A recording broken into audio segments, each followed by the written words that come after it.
उड़ान तो हम भरवा देंगे, है ना।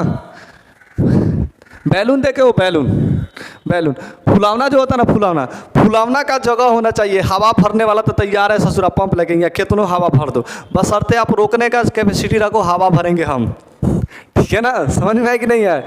जब आदमी उड़ाई पर उड़ता है ना, जिस आदमी को उड़ना होता है उसका वजन हवला हो जाता है, भारी वजन वाले ऊंचाई नहीं छू सकते हैं, ठीक है ना। तो अगर आप में ज्ञान आ रही है ना तो आप झुकना सीखो। अगर जिस दिन झुकना सीख गए वो अपने आप उठना सीख जाओगे। बात समझ में आई। चलिए आगे बढ़ जाते हैं। यहाँ पे ध्यान से देखोगे तो अगर हम बात करें किसके पोषण की, तो पोषण में आपको बता दिए कि क्या क्या सिस्टम हमको पढ़ना है। तो सबसे हमको पढ़ना है पाचन। क्या पढ़ना है भाई? पाचन पढ़ना है। पाचन पढ़ना है हम लोग को। क्या पढ़ना है? पाचन को इंग्लिश में हम लोग कहते हैं डाइजेस्टिव सिस्टम। इंग्लिश में क्या कहते हैं? Digestive system. हिंदी में अगर बात करें तो इसे कहते हैं पाचन तंत्र। आप ध्यान से समझो भाई, पाचन तंत्र यानी सिस्टम, जैसे हम लोग बोलते हैं ना कंप्यूटर सिस्टम। और एक चीज़ से नहीं मिलके बना होता है सिस्टम, इसमें बहुत सारे चीज़ होते हैं। जैसे कंप्यूटर देखो तो बोलते हैं ना कंप्यूटर सिस्टम। कंप्यूटर में रैम होता है, हार्ड डिस्क होता है, उसमें कैसेट लगाने वाला ससुरा जगह होता है, मेमोरी होता है कि नहीं होता है, उसमें बैटरी भी होती है। बहुत सारे चीज़ को असेंबल करके बनाया जाता है कंप्यूटर, उसको सिस्टम कहते हैं। यानी उसमें एक भाग नहीं होता है, अनेक भाग को जोड़ के बनाया जाता है। तो ये है आपका डाइजेस्टिव सिस्टम। यानी इसमें भी, पाचन में भी अनेक प्रकार के अंग आएंगे, अनेक प्रकार का अंग आएगा जिसको असेंबल करके बना है पाचन तंत्र। यानी एक इसमें अंग भाग नहीं ले बना है, शरीर का लगभग बहुत सारे ऐसे अंग है जिसमें भाग लेगा पाचन तंत्र में। एगो से तो बनता नहीं है ना। लड़की को देखो, एगो से चलता है थोड़ी है, ससुरी दू गो रखे रहती है, एगो बिहार बोर्ड का, एगो CBSE बोर्ड का, है कि नहीं है। वही है पाचन तंत्र। इसे आराम से पचाओगे तो सब सिस्टम काम करेगा, नहीं तो फेल आ जाएगा। समझ में आया कि नहीं। तो पाचन तंत्र में एक अंग नहीं अनेक अंग होते हैं, ठीक है ना। इसलिए इसको पाचन तंत्र कहते हैं। तंत्र का मतलब होता है अनेक सिस्टम से मिलके बना हो, यानी अनेक सिस्टम इसमें अंग हो, ठीक है ना। अब आगे की बात करें तो पाचन तंत्र में हम लोग भोजन को पचाते हैं। यही तो करते हैं, खाना बढ़िया से हचड़ के ठूस के खाएंगे, पचा लेंगे, बात खत्म, है कि नहीं है। तो हम जितने भी खाना को खाते हैं वो हमारे शरीर में पचता है। अब भाई कैसे पचता है? अब ऐसे तो नहीं हो सका कि भैंस लगाने का हचड़ का ससुरा खा लीजिए, या पेट में गया तो पच में ना किया, ई ससुरा हो गया गड़बड़िया, ठीक है ना। तो भोजन ऐसा खाओ जिससे पच जाए। अब कौन कौन से भोजन हमारे शरीर में कैसे पचते हैं वो देखते हैं। अब पचने का मतलब ही नहीं कि ले ससुरा पीस पास के पचा दिया, ऐसा मतलब नहीं होता है। मतलब ही है कि शरीर में भोजन जब गया है तो तूड़ के वो छोटा कर दिया है और उसको पचाया है। सीधे सा मतलब है हम लोग भोजन में क्या खाते हैं? तो प्रोटीन खाते हैं, वसा खाते हैं, कार्बोहाइड्रेट खाते हैं।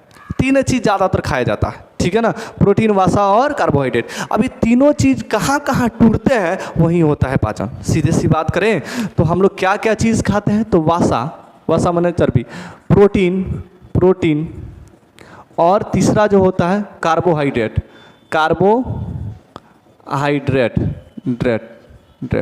देखो थोड़ा सा लिखने में मात्रा उतरा इधर उधर होगा तो थोड़ा सा मेहनत कर लीजिएगा, थोड़ा दिक्कत होता है, जल्दी लिखने में घबरा जाता है। तो वसा, प्रोटीन, कार्बोहाइड्रेट, ये तीनों हमारे शरीर में कहाँ टूट जाते हैं, इसी को पाचन कहते हैं, ठीक है ना। कहाँ टूटेगा ना वहीं डाइजेस्टिव होगा, पाचन होगा, ठीक है ना। तो इन तीनों को हमको देखना है। तो पाचन तंत्र की अगर बात करें तो पाचन तंत्र में मेनली हमें 2 लेयर होते हैं। पाचन तंत्र में कितने लेयर होते हैं भाई? 2 लेयर, पहला और दूसरा, 2 लेयर होते हैं हमारे पाचन तंत्र में। डाइजेस्टिव सिस्टम में कितने लेयर? तो 2 लेयर। पहला होता है आहार नाल। अभी आहार नाल का मतलब होता है, नाल का मतलब नली, पाइप लिया है ना, पाइप, वही होता है आहार नाल। सूरा यहाँ पाइप ना है, दिखा पाइप, देखे ना पाइप, जो मोटा वाला पाइप, वही हो जाओ, समझ जाओ नली। आपका ये आहार नली, आहार का मतलब भोजन और नाल का मतलब नली, भोजन जाने वाला नली। समझ में आ गया। भोजन जाने वाला नली आहार नाल होता है। आप यहाँ मुंह से लेके ये सब नलिया, ये सब यहाँ से यहाँ तक पूरा नली से जुड़ा है, सभी नली से जुड़ा है, इसलिए इसको आहार नाल कहा जाता है। इसका लंबाई 32 फीट होता है बबुआ। कितना फीट? 32 फीट। इसका लंबाइया कितना फीट होता है? 32 फीट। अब सोच लो, इतना बड़का पाइप आपके पेट में ससुरा यहाँ बैठा हुआ है, ये 32 फीट का। कितना फीट का? 32 फीट का। 32 फीट का पाइप आपके पेटवा में इसे घुमरी घुमरी कर रहा है, खेल रहा है खिलौना। कौन? आहार नाल। अभी इसी में पूरा सिस्टम आपका लपटी आएगा आहार नाल में। किस में? आहार नाल में। तो आहार नाल की लंबाई की बात करें तो कितना फीट बबुआ? 32 फीट। बोलो ना, क फीट? 32 फीट। अब आहार नाल की जो लंबाई है वो 32 फीट है। अब में कौन कौन अंग जुड़ा होगा? जैसे देखते हैं ना, एगो तार खींच दीजिए, जगह जगह बॉल फुटका दीजिए, तो तारवा हो गया नली और जगह जगह फुटका अंग। तो ये जो अंग है ये कौन कोने में जुड़ा है? तो ध्यान से समझो। सबसे पहले कहे तो मुख गुहा, ये हमारा मुहुआ का गुहा। पहले नामुआ देख लो, तो ये कथी है? मुख गुहा। मुख गुहा क्या नाम है भाई? मुख गुहा। पहला कौन है? मुख गुहा। कौन है? मुख गुहा। ये मुख का गुहा यानी होल। होल समझ में आ रहा है ना? गुहा माने होल। गुहा का मतलब नहीं समझते हैं? गुफा। एक बेर अंदर जाओ ससुरा, बाहर निकलने का जरूरत नहीं है। समझ में आया? या आराम से आदमी मुँह में डाल लेता है कि मुँह में बंद कर ले ससुरा, अभी के ना अन्हारा में ससुरा डाल दिया, निकलवे ना करे। कितना छपटिया मछली खा रहे हैं पकलो, या मछली के ससुरा काटो कोनो कोनो नहीं छोड़ाता, हचड़ के खाता है। मछली ले ससुरा मुँह में डाल ले गुफा में, निकलबे ना करे ससुरा। मछली छटपटा रही है, ये ससुरा कहना घुसा दिया। तो कहाँ घुसाया था? वो गुहा में घुसाया था, मुख के गुहा में, होल में।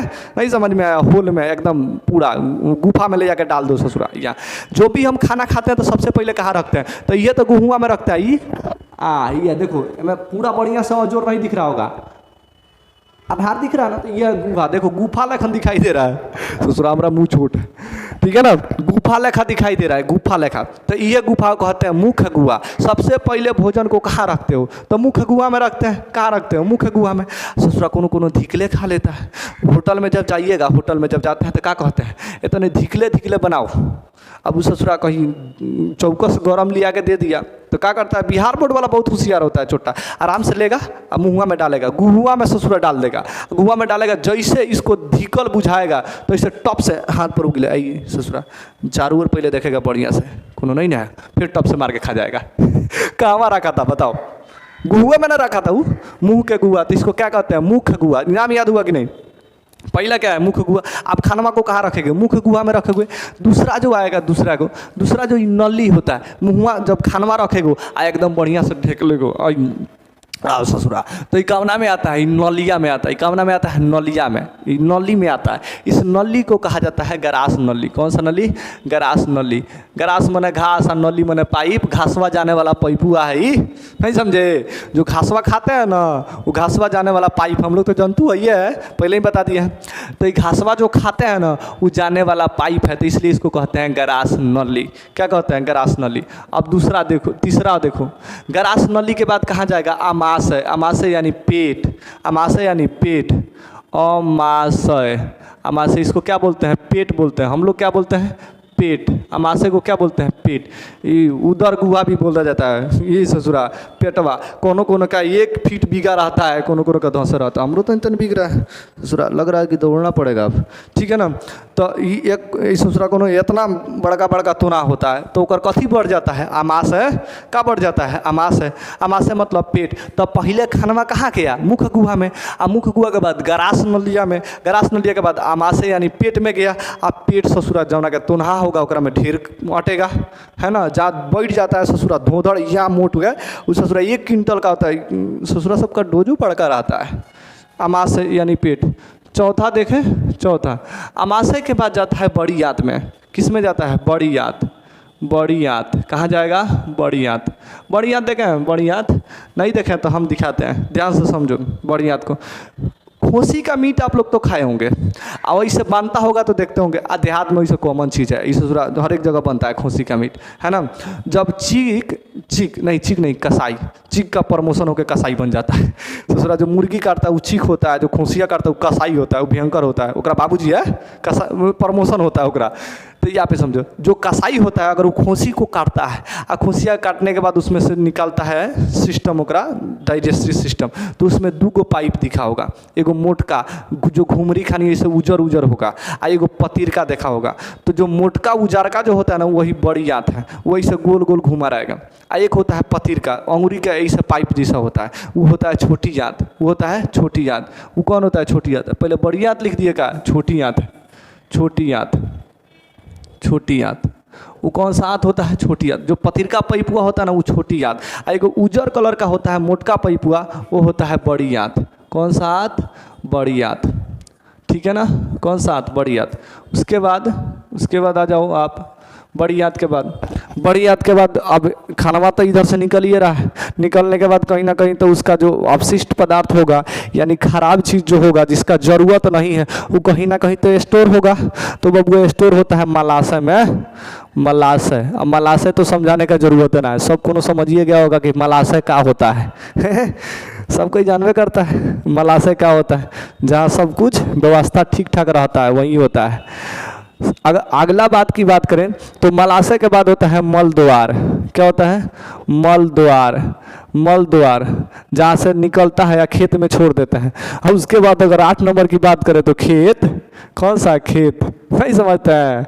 बिहार बोर्ड ससुरा सिफ्टी वाला बाथरूम छोड़ देता है, पहुँच जाता है खेत में, यही ससुरा अजीब अजीब यहाँ है। तो आप देखो, अब समझ में आ गया कि नहीं आ गया? ये पूरा चीज़ आहार नाल का ही भाग है। अगर कहे कि निम्न में कौन आहार नाल का भाग है, इस सब में से कोई दिया रहे तो मार के आइएगा कि छोड़ के आइएगा? कहिएगा सर मार के आएंगे, छोड़ के आएंगे, सो इतना बढ़िया से देखे हैं। देखो तो आहार नाल की लंबाई कितना फीट? 32 फीट। अब 32 फीट का पहला लेयर मुख गुहा, मुख गुहा के बाद गरास नली, गरास नली के बाद आमाशय, आमाशय के बाद छोटी आंत, छोटी आंत के बाद बड़ी आंत, बड़ी आंत के बाद मलाशय, मलाशय के बाद मल द्वार, उसके बाद खेत में छोड़ दो, बबुआ खादर हो गया। है कि नहीं है? समझ में आया कि नहीं आया? तो मुख्य गुहा, गरास नली, आमाशय, छोटी आंत, बड़ी आंत, मलाशय, मल द्वार, खेत। हो गया? कोई दिक्कत नहीं है? यहाँ तक बात समझ में आ जानी चाहिए। अब हम लोग एक एक करके सभी को पढ़ लेंगे, एक एक करके। और जो दूसरा लेयर होता है, इसका दूसरा लेयर पाचन का, वो होता है ग्रंथि। ग्रंथि क्या होती है? ग्रंथि। अब ग्रंथियाँ भी समझ लेते हैं। ग्रंथियाँ 2 प्रकार की होती है, एक बाह्य ग्रंथि, एक आंतरिक ग्रंथि, जिसको अंतःस्रावी ग्रंथि और बाह्य स्रावी ग्रंथि कहते हैं। तो हमको ये सब बाद में पढ़ना है, हम लोग बाद में जब दिमाग पढ़ेंगे ना तो उसमें पढ़ लेंगे, हार्मोन वगैरह पढ़ेंगे तो उसमें पढ़ लेंगे। तो ग्रंथि में देखा जाए, ग्रंथि में तो सबसे पहले आता है लार ग्रंथि। कौन सा ग्रंथि? लार ग्रंथि। लार पहला आता है, लार ग्रंथि। अब देखो भाई, जो आपका थूक निकलता है ना, थूकुआ बढ़िया से एकदम यही ससुरा, जो थूक निकालते हो वो कौन सा ग्रंथि से निकलता है? तो लार ग्रंथि से निकलता है। किससे निकलता है? लार ग्रंथि से। खाना खाते हैं आप, भोजन को अगर मुंह में थूके ना रहे तो मुंह में से तो बोली नहीं निकलेगा ससुरा। और दूसरे बात की, अगर लार नहीं रहे तो खानवा घूमेगा कहाँ मुँह में, लड़बर लड़बर कहाँ होगा? नहीं होता है।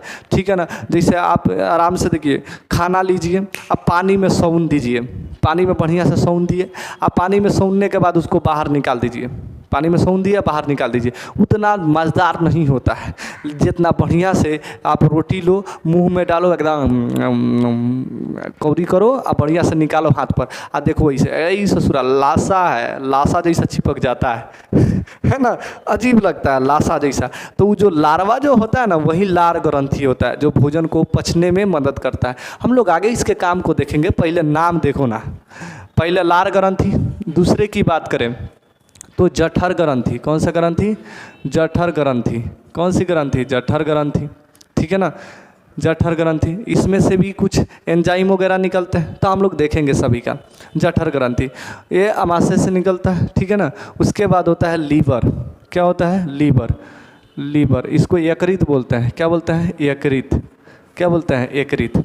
क्या बोलते हैं? यकृत। ठीक है ना। तो लार ग्रंथि, जठर ग्रंथि, यकृत ग्रंथि। कौन सी ग्रंथि? यकृत ग्रंथि। ठीक है ना। उसके बाद जो चौथा ग्रंथि होता है अग्नाशय ग्रंथि। अग्नाशय, अग्नाशय ग्रंथि, ग्रंथि। ये सब नाम आपको याद हो जानी चाहिए। बस इसको पूरा को देख लिए तो पाचन सिस्टम खत्म। इस पूरा को पढ़ लेंगे तो पाचन सिस्टम खत्म हो जाएगा। ठीक है ना। तो आपको तो इतना बात समझ में आ गया होगा कि इसको देखना ज़रूरी है। और अब हम लोग काम करने वाले हैं कि एक एक चीज़ को डिटेल से डील करने वाले हैं। मुख्य गुहा को डिटेल से पढ़ेंगे, ग्रास नली को पढ़ेंगे, अमाशय को पढ़ेंगे, छोटी आंत को पढ़ेंगे, बड़ी आंत को, मलाशय को, मलद्वार को, खेत को नहीं पढ़ेंगे ठीक है ना, खेत को नहीं पढ़ेंगे। ग्रंथि में क्या पढ़ेंगे तो लार ग्रंथि, जठर ग्रंथि, यकृत ग्रंथि, अग्नाशय ग्रंथि, इस सभी ग्रंथियों को हम लोग पढ़ लेंगे तो हमारा पाचन सिस्टम कंप्लीट हो जाएगा, बात झंझट खत्म हो जाएगा, कोई दिक्कत नहीं होगा। समझ में आ गया? चलिए आगे बढ़ें। एक बार मेरे साथ बोलो तो, एक बार मेरे साथ बोलो, एक बार मेरे साथ बोलो कि पाचन सिस्टम में मेन अंग कौन सा है तो आहार नाल। कौन सा है? आहार नाल। आहार नाल की लंबाई कितनी तो 32 फीट। आहार नाल में कौन कौन से अंग तो अपना मुँह हाथ रखो और बताओ। पहले देखो, मुख गुहा, ग्रास नली, अमाशय, छोटी आंत, बड़ी आंत, मलाशय, मलद्वार, खेत। हो गया याद? उसके बाद आगे आओ, ग्रंथि में कौन कौन सी ग्रंथि तो लार ग्रंथि। कौन सी ग्रंथि? लार ग्रंथि। जठर ग्रंथि, जठर ग्रंथि के बाद यकृत ग्रंथि, यकृत ग्रंथि के बाद अग्नाशय ग्रंथि, बात खत्म हो गया। ठीक है ना। चलिए अब कोई दिक्कत नहीं होगा, जिसको जोड़ना है जल्दी जोड़ो ताकि सबको समझ में आए और आगे हम लोग बढ़ते रहे, काम ना रुके। ठीक है ना, कोई दिक्कत नहीं होगा मुझे लगता है।